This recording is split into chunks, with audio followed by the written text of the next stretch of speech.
Kisah selalu ada hikmah. Bismillahirrahmanirrahim. Assalamualaikum warahmatullahi wabarakatuh. Alhamdulillah, segala pujiannya kepada Allah dan mari kita berselawat kepada baginda Rasulullah Muhammad sallallahu alaihi wasallam. Teman-teman, kita tahu hidup kita itu adalah ibadah dan setengahnya adalah pernikahan dari ibadah. Maka penting banget untuk dapat pasangan yang bismillah bisa mendampingi sehidup sesurga. Karena kalau tidak, naudzubillah, ada yang menganggap pernikahan itu mengerikan, naudzubillah, di luar sana. Makanya bismillah, ini narasumber kau luar biasa. Pasangan yang mendampingi pasangannya cuci darah 1097 kali. Kita langsung tanya-tanya ke beliau ya. Assalamualaikum warahmatullahi wabarakatuh. Ayasir dan Teh Riri. Sehat ya? Tentunya, alhamdulillah ya.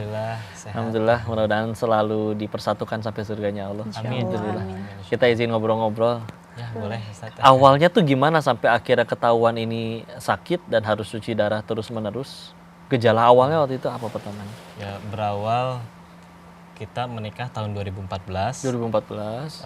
Mulai timbul gejala itu di tahun 2015.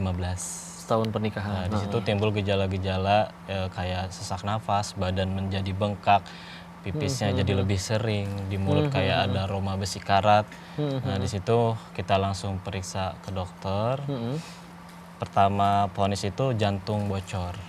Awalnya ya, belum ke ginjal. Belum ke ginjal. Terus dokter ngasih obat 1 bulan tidak ada membaik, tidak membaik. Karena memang akhirnya salah dokter diagnosa ya. suruh ngecek lab.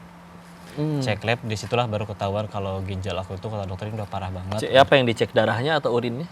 Darah, cek darah itu. Darah ya, ureum kreatinin waktu itu. Dan ternyata dokter udah langsung, kamu jangan fokus ke jantungnya, kamu fokus dulu aja ke ginjal kamu. Ini ginjal kamu udah parah banget. Gitu. Bahkan kamu udah butuh cuci darah katanya. Karena dilihat dari hasil lab yang udah parah dan juga dari fisik aku yang aku udah bengkak banget dan aku udah sesak.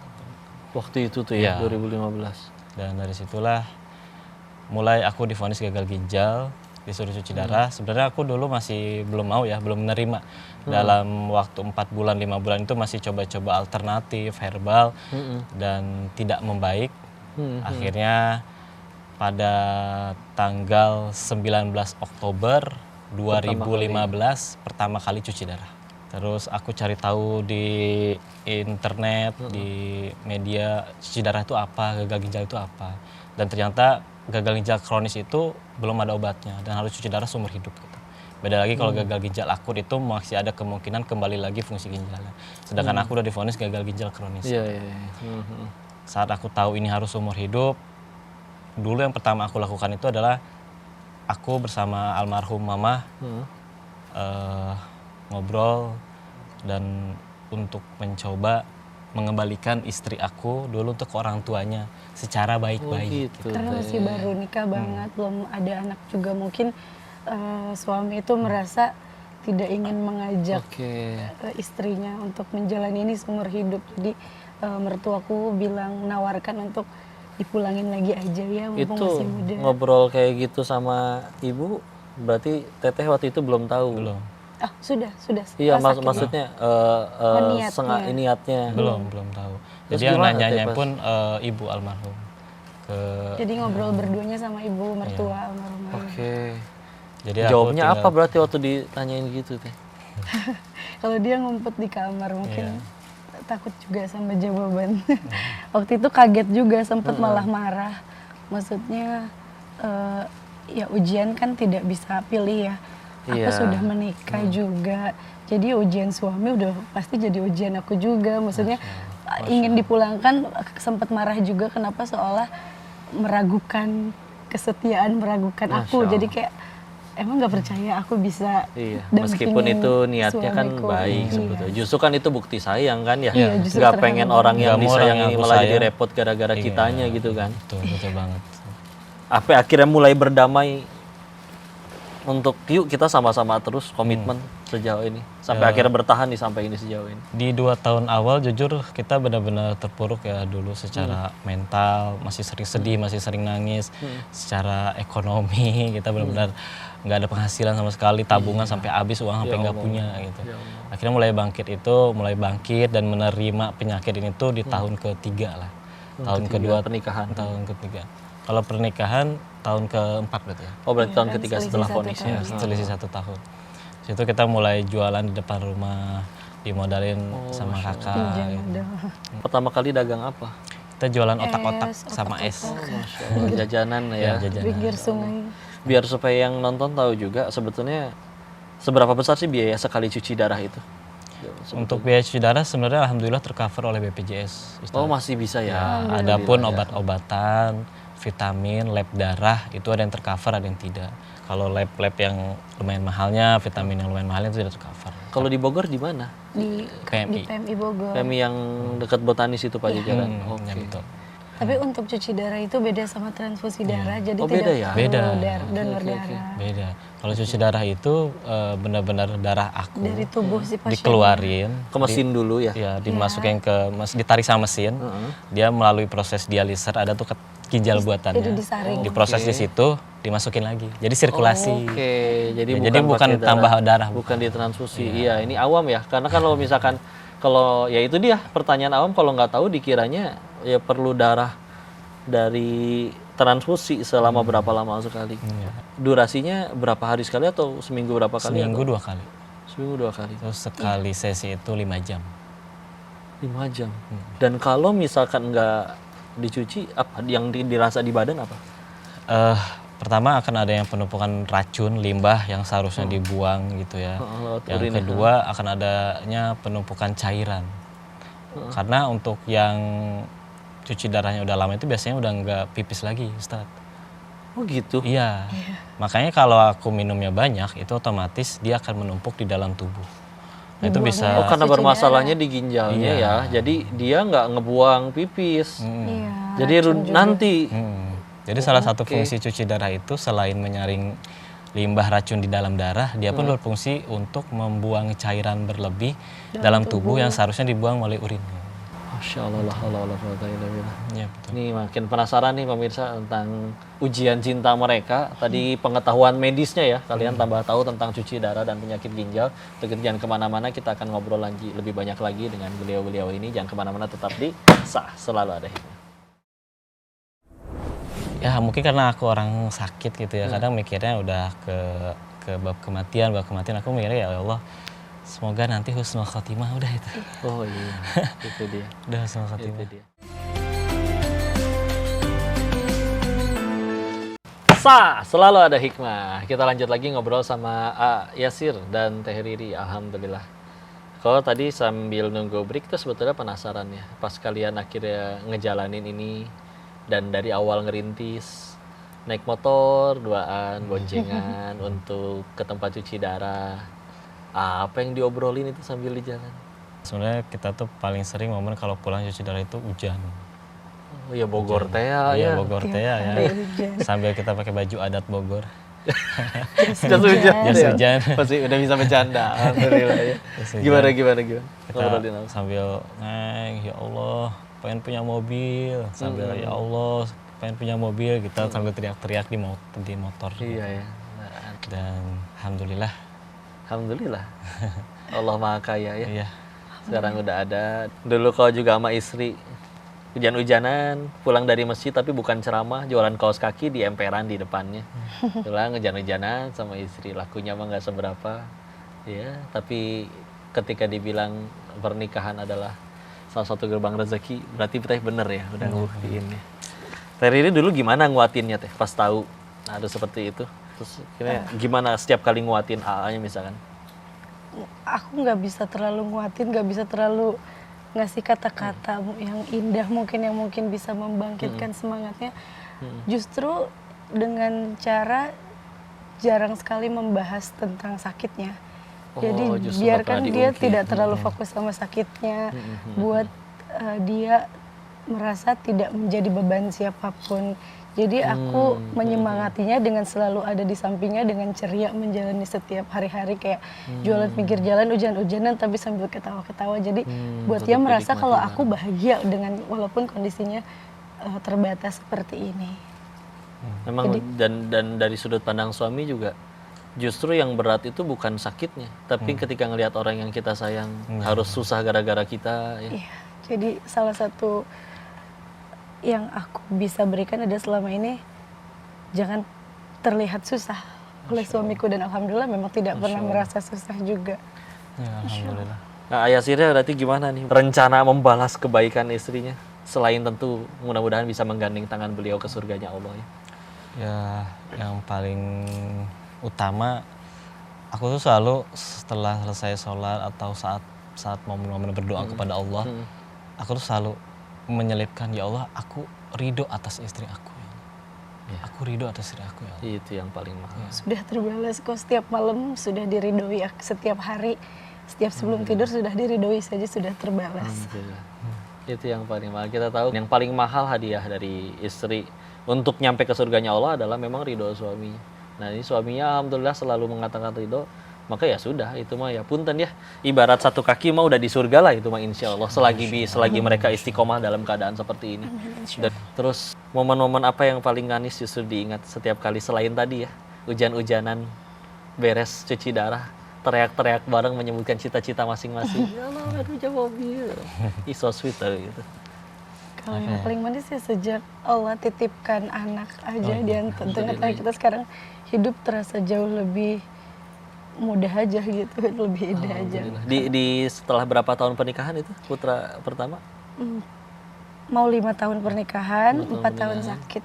Allah titipkan anak kita itu di waktu yang sangat-sangat tepat. Jadi waktu tahun ketiga itu suami tuh kondisinya benar-benar terparah lah, terpuruk. Komplikasi semua ginjal, jantung, hati, paru bersamaan.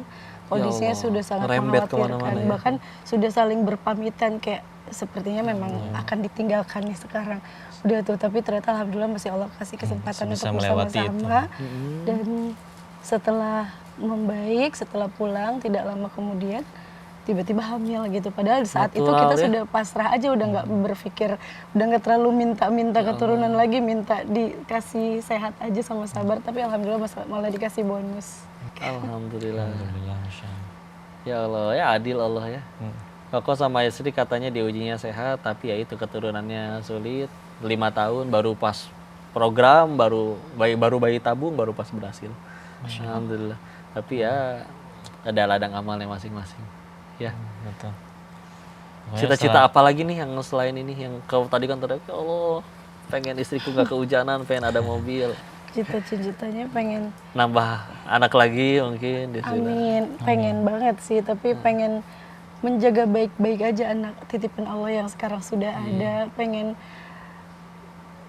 anak kami tuh jangan sampai merasa kekurangan kasih sayang, tapi dan ngajarin anak gimana caranya bersyukur walaupun ayahnya tidak bekerja, ibunya tidak bekerja maksudnya, tapi ajarin anak kita untuk menanamkan rasa syukurnya aja. Dan tetap aja ada rezekinya ya sekarang lewat konten atau apa. Dan itu udah jadi pekerjaan baru tahu sekarang. Ada yang sampai resign dari perusahaannya untuk fokusnya di konten kreator. Yang penting kan satu, kontennya manfaat, bikin orang ingat Allah, ya udah itu kebaikan. Ya. Tapi kalau cita-cita aku sih ya pasti, ya mungkin karena aku orang sakit gitu ya, kadang mikirnya udah ke bab kematian aku mikirnya ya Allah, semoga nanti husnul khotimah, udah itu.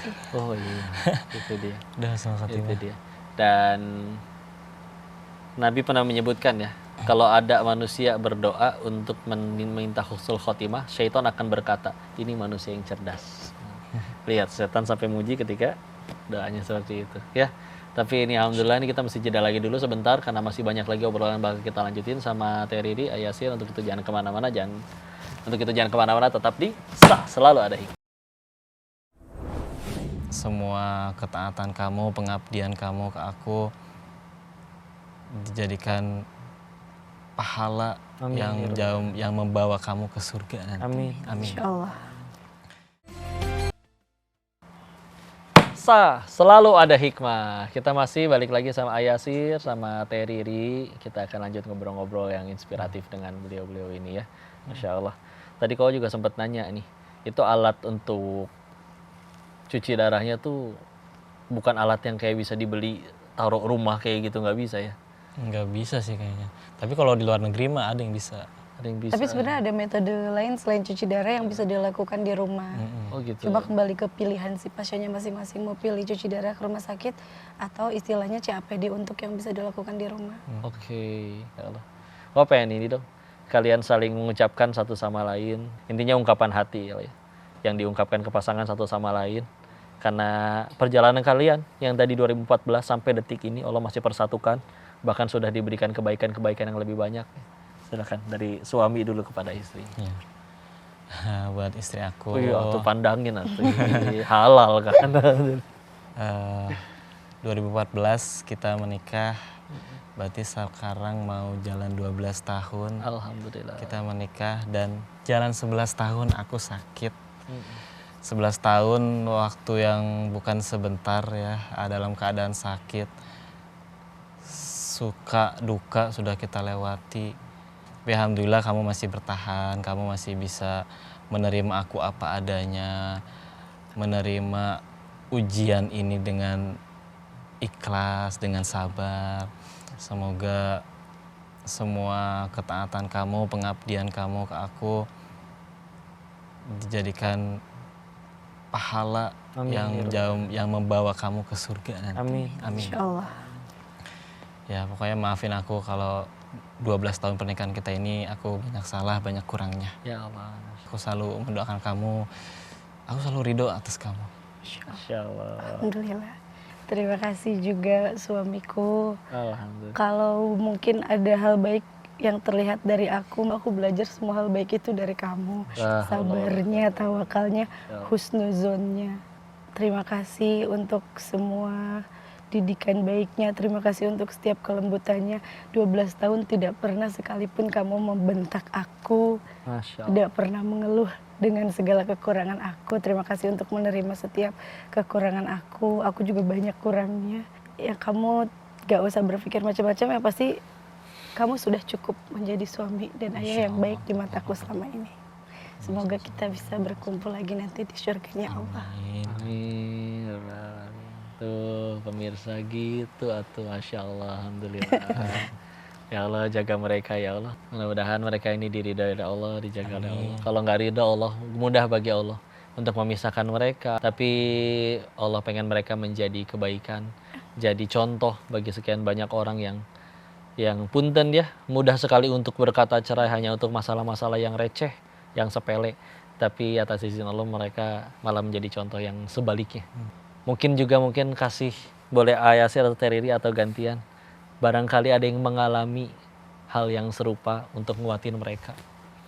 Saya juga masih belajar ya. Kalau suka ada minta tips sabar, tips ikhlas, nggak bisa kan kasih tips. Saya juga masih belajar. Yang pasti yang suami saya selalu ajarkan itu tuh yang penting husnuzon dulu sih sama Allah. Kayak ujian seberat apapun, kalau kita tetap husnuzon, nggak akan terlalu terasa berat, nggak akan terlalu memberatkan. Kayak contohnya suamiku sakit memang, suamiku Allah ambil nikmat ginjal sehatnya, tapi masih banyak kan nikmat yang disisakan. Kadang kita terlalu sibuk mengeluhkan satu yang hilang sampai lupa mensyukuri Masya Allah. banyak yang masih disisakan. Masya Allah. Makasih banyak Ayasir, Teriri. Masya Allah ini bagi Koko inspiratif banget. Mudah-mudahan sekali lagi mereka dijaga, diberkahi, dimudahkan Amin, oleh insya Allah. Karena sekali lagi sukses yang paling besar bukan di dunia ini, tapi ketika bisa nyampe ke surganya Allah. Ya Allah. Dan terima kasih Ayasir, Teriri udah ngajarin itu semua, tuh nuhun pisan ya. Doain Koko juga sama istri sama anak-anak, mudah-mudahan bisa sesurga bareng kalian. Amin, amin, ya Rabbal Alamin. Bismillah. Itulah obrolan inspiratif penuh hikmah kali ini dengan narasumber kita yang luar biasa ini pasangan. Alhamdulillah kalian harus doakan mereka demi Allah ya. Bismillah, mudah-mudahan mereka pun nanti bisa jadi tetangga kita di surganya Allah. Bismillah ya. Untuk itu kita akan ketemu lagi tentu di episode selanjutnya dengan narasumber yang tentu tidak kalah luar biasa. Koko tutup dulu untuk yang kali ini. Jangan kemana-mana, tetap di Sah. Selalu ada hikmah. Assalamualaikum warahmatullahi wabarakatuh.